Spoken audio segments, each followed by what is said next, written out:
खुलुमबाय बे समाव नोंथांमोननि सेराव लानानै फैदों मोनसे खौरां।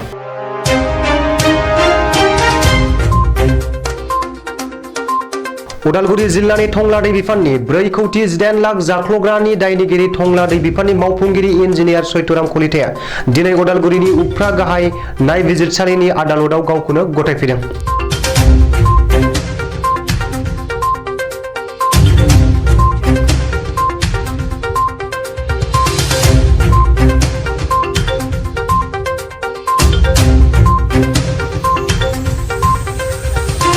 उदालगुरिनि टंला दै बिफाननि मावफुंगिरि इन्जिनियार सत्यराम कलितानि हेंथायै टंला पुलिस थानायाव थांनाय 2021 मायथाइनि 18 नबेम्बराव केस होदोंमोन सोरखारि रां जाख्ल'नायनि अजदाव।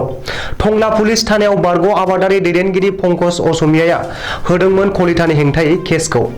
गोबाव सान खारखोमानानै दंमोन मावफुंगिरि इन्जिनियार कलिताया। बिदि एखे केसआवनो हमजाबावदों थांनाय 7 मार्चआव गुबुन सासे दै बिफाननि एकाउन्टेन्ट प्रभात कलिताया।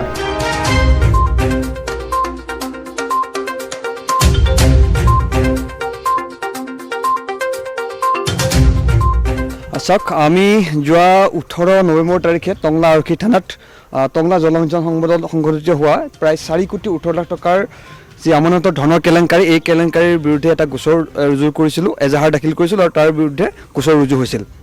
আৰু পুৰা সম্পূৰ্ণ প্ৰায় 6 মাহ বিৰতিৰ পাছত আজি সত্যৰাম কলিতাই আদালতত আত্মসমৰ্পণ কৰিছে বুলি আমি খবৰ পাইছোঁ।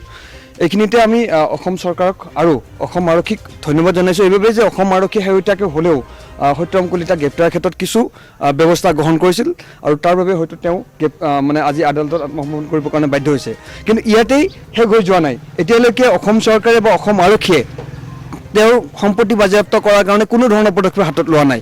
এতিয়ালৈকে তেওঁলোকৰ জলসিঞ্চন বিভাগে তেওঁৰ ওপৰত বিভাগীয়ভাৱে কোনো ধৰণৰ এতিয়ালৈকে প্ৰতিবন্ধকতা সৃষ্টি কৰা নাই বা কোনো ধৰণৰ ব্যৱস্থা গ্ৰহণ কৰা নাই।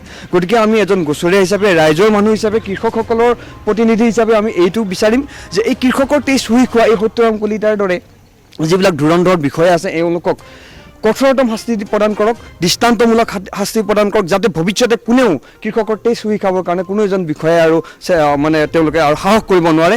এই ব্যৱস্থাটো গ্ৰহণ কৰিবৰ কাৰণে মই অসম আৰক্ষীক, অসম চৰকাৰক মই আহ্বান জনাইছোঁ। লগতে এই যে 4,18,00,000 টকা তেওঁলোকৰ অসমৰ ৰাইজৰ টকা তেওঁ ল'লে বা শুহি খালে এই টকাখিনি যাতে ঘূৰাব পাৰে, তেওঁৰ সম্পত্তি বাজেয়াপ্ত কৰি হ'লেও যাতে এই ধনখিনি ঘূৰাই লয় ইয়াৰ ব্যৱস্থা কৰিবৰ কাৰণে অসম আৰক্ষীক, অসম চৰকাৰক মই অনুৰোধ জনাইছোঁ। আৰু সকলো ৰাইজকে সাৱধান হ'বৰ কাৰণে অনুৰোধ জনাইছোঁ যাতে এদিন হ'লেও এই ধৰণৰ ধুৰন্ধৰ মানুহে যাতে শাস্তি পায়, এই ব্যৱস্থাখিনি ৰাইজৰ যাতে চকু দিয়ে তাৰ কাৰণে ৰাইজকো অনুৰোধ জনাইছোঁ।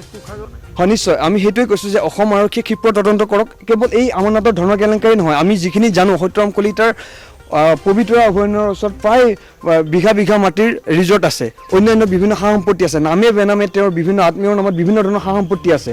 গতিকে এই সম্পত্তিবিলাকৰো যাতে তেওঁ যিবিলাক বেআইনী কাৰ্য কৰিছে সকলোৰে যাতে এটা উচিত আৰু তদন্ত হয় তাৰ কাৰণে আমি অসম আৰক্ষী সঞ্চালক প্ৰধান ডাঙৰীয়াক আমি অনুৰোধ জনাইছোঁ। অসম চৰকাৰৰ মুখ্যমন্ত্ৰী ডাঙৰীয়াক আমি অনুৰোধ জনাইছোঁ। তেওঁ যি ধৰণে কৈ আছে